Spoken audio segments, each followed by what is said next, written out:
Hi, how are you going? I hope that exam season is going well for you. Going to just give a few tips from my experience teaching in the XLC project for the last 25 years of how to support your Leaving Cert student during the exam season. Now, it's not rocket science, but at the same time, some people might be a bit lost. And some of the advice I'm going to give is that it is down to you and your exam student, because you know your child better than anyone else does. So you would know what would apply in their particular case. But with that in mind, my top piece of advice is to be supportive. Just allow them to go at their own pace, even if it is bugging you and you wish they would do more. You're probably better than having that fight and constant nagging. That's not useful. You're better off to be supportive and take your cues from them. So if they're looking for space or looking for help, then that can be useful. So I would say take your cues from them. There is a chance that they may be looking for a little bit of help, a little bit of assistance, a little bit of advice. So just be there for them when that comes. Also, I would very much communicate with them. Like, if you feel you'd rather they were doing more, and just see, is there anything you can do to help that? Just have the conversation rather than nagging or making comments about how they seem to be spending too much time with their friends or whatever else it is. If you say, look, I feel like you're not doing enough, is there anything I can do to help? Do you think, have the extra conversation with them to see what their opinion is of whether they're struggling, need a hand, advice on how to study perhaps, or they're not sure how much time to give to it. Then you can step in and give them some advice. But you're better off, rather than letting things brew up inside you. If you're feeling they're not doing too much work, or if you feel they're pushing themselves too hard, you're better off to kind of gently say it to them and see, is there a way where either they can reassure you that everything is okay, or that you can help them if they're struggling. So that would be big. I wouldn't draw too much attention to it. Keep in mind is that each teenager is different, and you probably know yourself what your own kid is like. But at the same time, there is general advice about how much studies one should be doing, and that they should take breaks. However, depending on the individual, they might not want to take breaks, and that's okay. For a lot of students, they get enthused by the idea of the upcoming exams and the challenge that lies ahead of them, and they like to do what's known as cramming. Now, a lot of people will tell you that's not good for a student, but depending on the personality, cramming can be exactly the thing that they want to do this time of year, and that's good for them.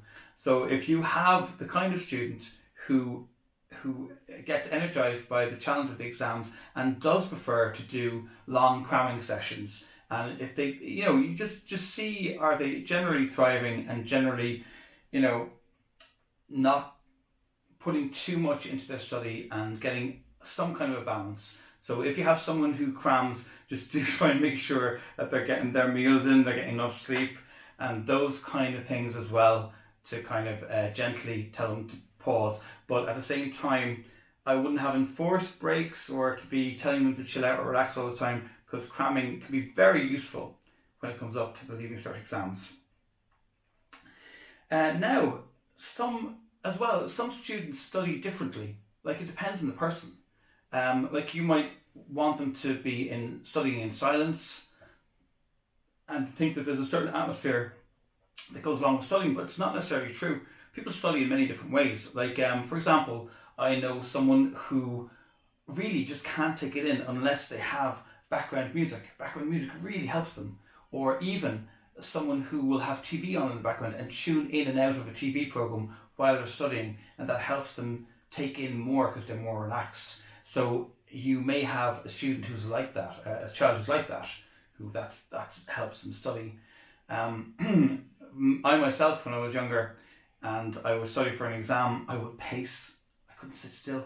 I would have to pace around the room and help me remember things better.